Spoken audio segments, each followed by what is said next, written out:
सतसाहिब भगत जी। सतसाहिब जी। सतसाहिब जी, सतसाहिब पवन भगत जी। हाँ जी। हाँ भगत जी, मैं खेतादास बोल रहे हैं बीकानेर से। जी भगत जी बोलिए। हाँ वो क्या है, ये साध संगति के वीडियो पहले तो देखे नहीं थे, अभी देख रहे थे कुछ दिनों से। अच्छा। तो बहुत गुरु जी की दया से बहुत कुछ मिल रहा है उसमें तो, जी जी क्योंकि सबकी संगत तो वैसे चल रही है भेड़ चाल। जी जी। परमात्मा ने दया करी जो। नाम कब लिया था भगत जी? नाम तो गुरुदेव भगवान की दया से 21/9/2013 को लिया था। अच्छा। हम भी उस बले कमांडो में शामिल थे भगत जी, क्या करें। अच्छा अच्छा। हाँ लेकिन पत्थर वगैरह तो नहीं मारे थे, लेकिन हाँ शामिल जरूर थे। और चलो, वो पेशे तो समय हमने। ऐसा था भगत जी, नए भगत नए जी मैं जुड़े थे, आपका ज्ञान था नंबर नहीं अब। आपका नंबर देख रहा था, नंबर नहीं मिल रहा था। आज मैंने एक वीडियो देखा था जी आपका, जो 21 का है शायद, जी। 2021 का या 20 का बना रखा है। हम्म।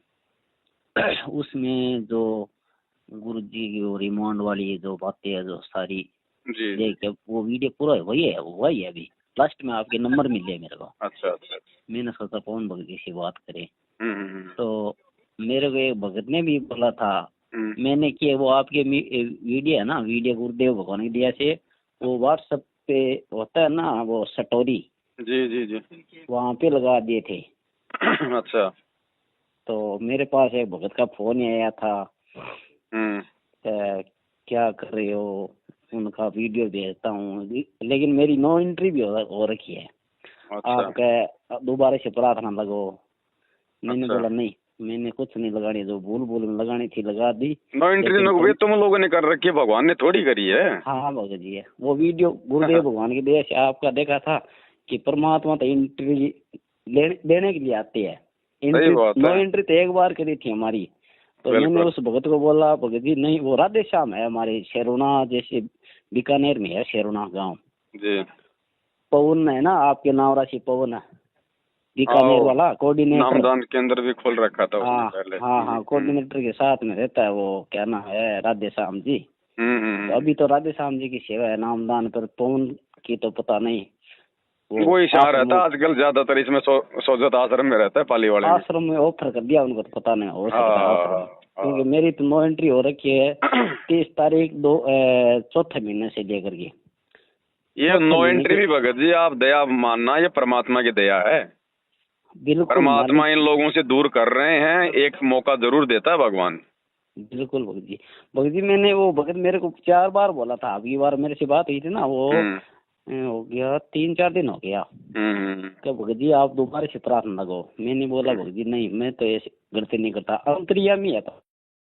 फिर मैंने उस भगत को बोला, भगत जी आप मेरे को ये बताओ, परमात्मा अंतर्यामी है ना? तो हम्म वो बोला हाँ अंतर्यामी है। हम्म। तो अंतर्यामी होते हुए श्री डूंगरगढ़ तहसील में इतने भगतों के कारनामे मैं गिरा देता हूँ, जिन्होंने वो भगत कहना लायक नहीं है, एंट्री लायक नहीं है, सत्संग में होने एंट्री लायक नहीं है, उनकी अभी तक गुरुदेव भगवान कोई नो एंट्री नहीं करी। क्यों नहीं करी? डूंगरपुर तो छोड़ो भगत जी, गुरु जी के परिवार ने ना, आश्रम वाले कोऑर्डिनेटर ने कितनी बड़ी बड़ी गलतियां कर दी है, इनकी नो भगत एंट्री जी, भाई क्यों नहीं हो रही? भगत जी वो तो मानने बात है, लेकिन उस भगत को मैं यहाँ डूंगरगढ़ तहसील की बता रहा था, बीकानेर जिले में डूंगरगढ़ तहसील है, इसलिए बता, आगे की बात नहीं सोचे। लेकिन हमारे डूंगरगढ़ तहसील में जितने भगत है ना, उन्होंने उनके मैं आपके जो कारनामे उजागर सामने कर दूं ना, तो एंट्री लायक नहीं है। तो गुरुदेव भगवान ने उनकी नो क्यों नहीं करी? क्यों? परमात्मा यहाँ पर किसी की नो एंट्री करने के लिए नहीं आता है।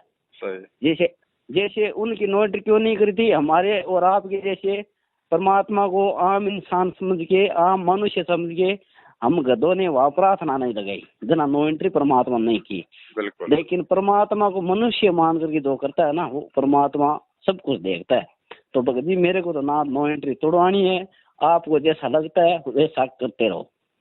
मैंने देखो मना कर भगत जी, दिया। परमात्मा तो एक भगत जी आम संत की भूमिका कर रहा है। अब जेल में, अब मालिक को इस बात का पता है कि पूरी संगत मेरे परिवार के कब्जे में है, और अगर बिल्कुल गुरुजी अगर इनके अनुसार नो एंट्री नहीं करे, इनकी बात नहीं माने, देखो भगत जी परीक्षा तो गुरुजी के परिवार की भी चल रही है, आप और हमारी भी चल रही है। अब गुरुजी तो बिल्कुल कल को भगत कह जी। देंगे भाई मुझे क्या पता था, मैं तो जेल में बैठा था, मेरे को जैसा इन्होंने बताया मैंने वैसा जो है जवाब दे दिया। भगत जी आपने वो गुरुदेव भगवान की दया से वो वीडियो बनाए हैं ना, जो 18 वीडियो तक आ चुके हैं, वो लास्ट में बनाया था ना, उसके बाद में रुक रखे आप है।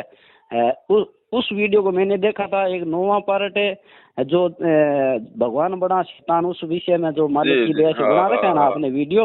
आज रात से लाइव आ रहे हैं ना दोबारा भगत जी, आज रात से दोबारा लाइव है। पता है आपको, सब कुछ पता है। 5 नंबर का वीडियो और 9 नंबर का वीडियो और 2 नंबर का वीडियो। अच्छा। मैंने एक मेरे विश्वसनीय भगत को मैंने बोला, भगत जी आप ये देखो, तो वो भगत मेरे से बहुत लगाव रखता था, बहुत खुश होता था। आओ भगत जी, डूंगरगढ़ है वो भगत। तो अब 1 सेकंड में भिड़ गया होगा आपका तो वीडियो मैंने उसको दिया, देते ही वो बोला भगत जी इतने दिन तो आपकी नो एंट्री थी, अब गुरुद्रोही की पेड़ पर पेड़ रख दिया आपने। तो आपसे हाथ जोड़ के प्रार्थना है, आप है ना गुरुद्रोही है ना, गुरुद्रोही की पेड़ पर पेड़ रखता है ना, तो आप चले जाओ। मैंने उनको थोड़ी देर डिस्कस करी गुरुदेव भगवान की दया से। मैंने बोला भगत जी गुरुदेव भगवान है तो गुरुद्रोही की परिभाषा बता रखी है, गुरुद्रोही की परिभाषा से परिचित हो गया आप। तो वो बोला नहीं भगत जी आप अपने, मैंने गुरु जी की ज्ञान आधारित बहुत समझाने की कोशिश करी, उसके मना करने के बाद मैंने गुरुदेव भगवान की दया से 3-4 बार उसकी दुकान पर चला गया। लास्ट में मेरे को बोल दिया भगत जी आपको समझ नहीं आती है क्या, गुरुद्रोह का इतनी दूर तक आना होता है हमारी दुकान में। उसके बाद में दास ने उसकी दुकान की तरफ झांका ही नहीं, जाएंगे नहीं, हमारा कोई काम नहीं है। कुछ नहीं भगत जी, हमें भगवान से और भक्ति से बात बनेगी, ये भगतों का कोई भरोसा नहीं है। हाँ, भगत सब ऐसे ही भगत जी, आपने देख लिया, परमात्मा ने झटका दे दिया, आपके समझ में आ गई, बहुत अच्छी बात। नहीं तो समझ में नहीं आती भगत जी, देखने के बाद भी समझ में नहीं आ रही संगत के। क्या संगत को पता नहीं, क्या संगत ने पवन दास की वीडियो देखे नहीं है? सबने देख रखे हैं। बिल्कुल भगत जी सब देखते हैं। जैसे वो मैंने आपका वीडियो देखा है, वो भगत एक बोलता है क्या, वो गोरख जी का गोपीचंद का भर्तरी का उदाहरण देते हैं, वो शैतानी परिचय के माध्यम से बताता है ना, वो भगत उनके उन वीडियो के माध्यम से आपने गुरुदेव भगवान की दया से वीडियो बनाई है, तो उनमें रात दिन का अंतर है, उनको तो बोलने का तमीज नहीं है। नहीं है भगत, ये छटनी चल रही है भगत जी, ये पूरा सिस्टम परमात्मा का चल रहा है। अभी आप ये सृष्टि रचना वाले वीडियो देखेंगे ना, तो इसमें करोथा कांड बरवाला कांड का पूरा इन लोगों का मनमाना आचरण इन्हीं के खुद के हाथों से लिखी हुई भगत जी पुस्तकों में। हाँ भगत जी, अब ऐसे समझेगा भगत तुम्हारा धीरे धीरे भगत जी, ऐसे समझेंगे मालिक के बच्चे। जिनको परमात्मा चाहिए वो तो भगत जी वो तो समझ जाएंगे, और जिनको बकवादी करनी है उनको तो चाहे कितना समझा दो उनके समझ में नहीं आएगी। भगत जी आज वाले परमात्मा जो विशेष संदेश आया है 57 नंबर का जी, उसमें लास्ट में परमात्मा जी ने बता रखा है रामानंद जी के बारे में। सारे भगत बोलते हैं रामानंद जी तो पार हो गए, सतलोक चले गए। परमात्मा जी ने क्या बता रखा है लास्ट में, है परमात्मा ने डिक्लेयर कर दिया, खोल दिया उसमें। तो मैंने उसको 3-4 बार सुना था भगत जी आज गुरुदेव भगवान की दया से। जो भी एक गुआ बनाए थे ना उसके बारे में सब कुछ, और रामानंद जी के बारे में तो क्लियर खोल दिया परमात्मा ने, वो आत्मा अब होगी पार गए। वो तो सबके बारे में देखो भगत जी, अब परमात्मा समय पे धीरे धीरे खुलासे करते हैं। बाकी तो बोलने को तो गुरुजी ने कितनी बार बोल दिया कि 64 के 64 लाख फेल हो गए, तो रामानंद भी तो 64 लाख में थे। वो तो कबीर जी का प्रथम शिष्य था, सबसे पहले 5 साल की उम्र में उनको तो अपना मतलब चेला बनाया था उन्होंने, मतलब गुरु बना के। तो सब 64 लाख में तो थी आत्मा, वो पार होने का समय नहीं बताया परमात्मा ने, तो पार कहाँ से हो जाएंगी। अब गुरुजी शुरू में ये बात बोलने लग जाते वो पार नहीं, तो फिर हमारे को विश्वास नहीं होता, फिर भाई हम कैसे पार हो जाएंगे।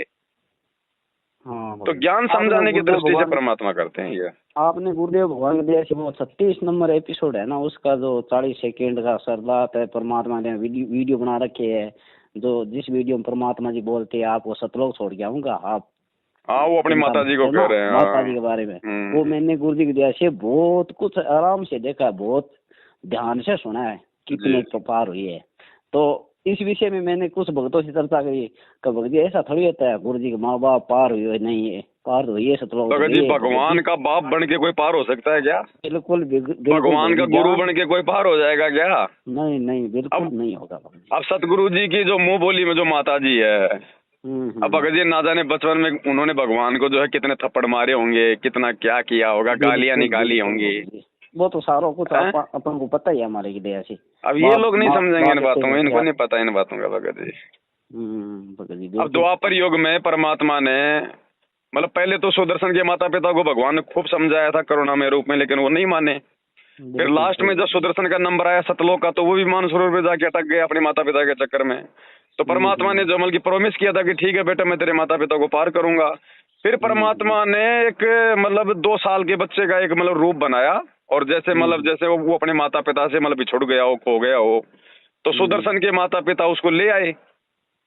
और लाने के बाद में भगत जी फिर वो उसकी परवरिश करने लगे। लोगों ने कहा कि ठीक है भाई, अगर कोई नहीं लेने आ रहा तो इसको मतलब तू पाल ले, ठीक है। अब उसके बाद वो फिर भाई परमात्मा तो परमात्मा, वो कहते थे भाई मैं भगवान हूँ, मैं तुम्हारे लिए आया हूँ।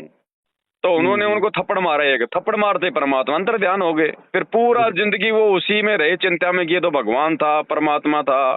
फिर नेक्स्ट जीवन में फिर उनको नीर और नीमा का जन्म दिया। तो भगत जी द्वापर में तो उन्होंने परमात्मा को एक ही थप्पड़ मारा था। अब यहाँ तो ना जाने गुरु जी की माता ने बचपन से कितने थप्पड़ मार रखे होंगे। इतने बिल्कुल बिल्कुल सही है भगत जी। तो भगत जी भगवान का कोई बाप बन के कोई पार हो सकता है क्या? वो तो भगत जी वो तो उसका चेला बन के पार होगा, दास बन के। बिल्कुल। तो अभी तो भगवान धरती पे है, अभी तो दे दिया होगा दोबारा जन्म। भगत जी कौन सी बड़ी बात है, उन आत्माओं को तो देगा मालिक, वो तो विशेष आत्मा थी मालिक की। बिल्कुल सही है। लेकिन भगत जी पार तो भक्ति से। हाँ भगत जी, दया परमात्मा की मेहर है मालिक की। आज रात को रुको भगत जी, वो उसमें मतलब जुड़ो, आज रात को लाइव आएंगे 9 बजे। तो जुड़ रखा है, ग्रुप में जोड़ दूंगा आपका नंबर में, ये एक ग्रुप बना रखा है हमने, तो उसमें मतलब लिंक वगैरह डालते रहते हैं, तो आपको भी मिल जाएगा उसमें। हाँ जोड़ देना भगत जी। और वो पवन दास इज लाइव, उसमें दास जुड़ा हुआ है। हाँ तो उसमें तो ठीक है, बाकी एक ग्रुप में और जोड़ देता हूँ। उसके अलावा जैसे छोटे मोटे कोई वीडियो डालते रहते हैं ना भाई बहनों के विश्वास के लिए। हाँ बिल्कुल बिल्कुल। तो भाई जैसे संगत में और क्या घटना हो रही है छोटी मोटी, जो लाइव नहीं आ पाते, तो वैसे डाल देते हैं वो। हाँ सही है भाई जी, है ना। सत सत साहिब जी, सत साहिब।